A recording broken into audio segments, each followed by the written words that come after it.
महिलाओं को शक्ति हर महीने 2000 रुपये देने का हम वायदा कर रहे हैं। 500 रुपये गैस सिलेंडर के लिए हम देंगे।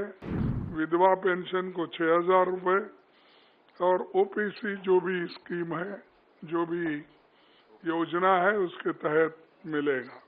भर्ती विधान के तहत 2 लाख पक्की नौकरी युवाओं को हम देंगे। मैं सिर्फ इतना कहूंगा कि हमारे 7 पॉइंट जो है, वायदे जो है, इसको हम खासकर 7 वर्ग में इसका बंटवारा किया है। एक तो महिलाओं को शक्ति हर महीने 2000 रुपये देने का हम वायदा कर रहे हैं और 2000 रुपये देकर हम रहेंगे हमारी सरकार आने के बाद। 500 रुपये गैस सिलेंडर के लिए हम देंगे और मोदी जी की सरकार बढ़ाते जाती है, लेकिन हम उसको घटाते जाएंगे। दूसरा है सामाजिक सुरक्षा को बल, जैसा कि बुढ़ापा पेंशन है, दिव्यांग पेंशन है, विधवा पेंशन है और ओल्ड पेंशन स्कीम। ये इसको हम पूरा अनुष्ठान में लाएंगे, उसको इम्प्लीमेंट करेंगे। और जिसका आंकड़े उन्होंने बताया कि बुढ़ापा पेंशन 6000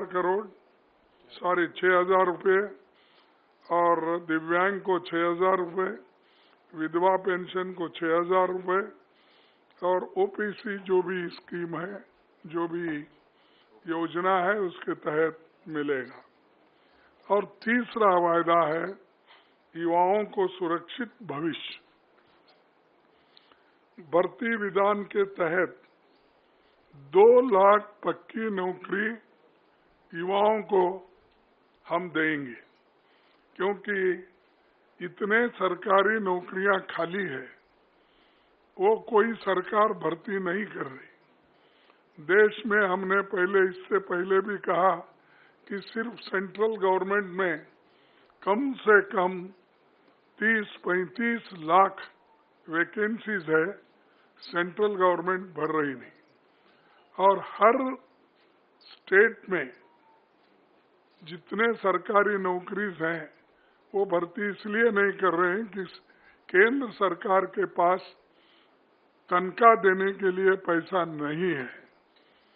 और ये जो युवाओं को हम ये नौकरी का वायदा कर रहे हैं, इसको हम निभाएंगे।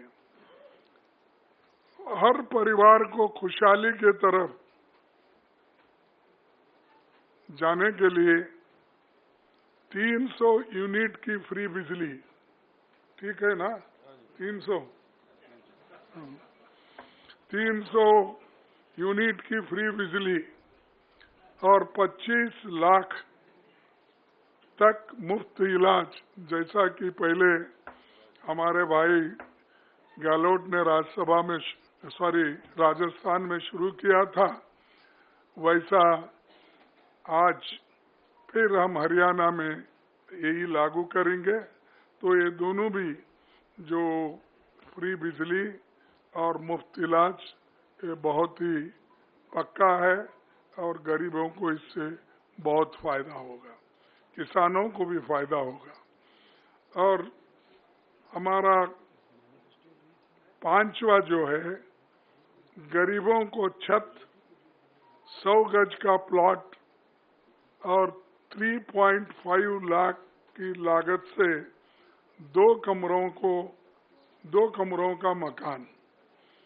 तो ये देखिए जरा, ये कम होता है, क्योंकि 2 में क्या करना, उसके लिए बाद में सोचिए, क्योंकि पकाना किधर, सोना किधर। कम से कम एक किचन तो अगर रहा तो उसको ऐड कर दीजिए। के साथ तो किचन तो होगा, हाँ, किचन बाथरूम तो होगा। तो न फिर ठीक है, लेकिन देखिए मैं अब तो फिर वायदा नहीं करता, क्योंकि आप अपने बजट को देखकर ये वायदे किए हैं, तो इसीलिए जब आपकी हालत सुधरेगी तो उस पर विचार कीजिए। फिर किसानों को समृद्धि, ये तो आप सभी को मालूम है, हम भी लड़ रहे हैं, राहुल गांधी जी भी एमएसपी के लिए बहुत लड़े, अभी भी लड़ रहे हैं।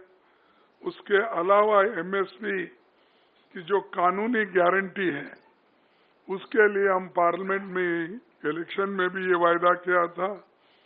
हमारे हरियाणा कांग्रेस कमेटी के आज के नेता लोग भी इस हरियाणा कांग्रेस का संकल्प पत्र में भी ये लिखा गया है, तो इस एमएसपी गारंटी का भी वो काम करेंगे।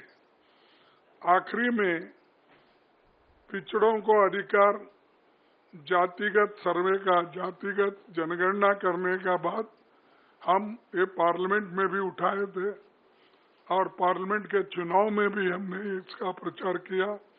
उसी ढंग से यहाँ पर जो हमारे हरियाणा में इसको जाति जनगणना की पूरी उन्होंने कोशिश करके वो जाति जनगणना इसलिए करेंगे कि हर कम्युनिटी के लोगों को, हर जाति के लोगों को वो कहाँ खड़े हैं, वेलफेयर स्कीम में उनका कहाँ स्थान है, चाहे इनकम में क्या है और शिक्षण में क्या है, नौकरियों में क्या है, ये हर चीज अगर आपको मालूम होना है तो ये जातीय जनगणना जरूरी है। इसीलिए वो काम हमारे हरियाणा की कांग्रेस पार्टी कर रही है और ये वायदा उन्होंने किया है और इसको हम अमल में लाएंगे।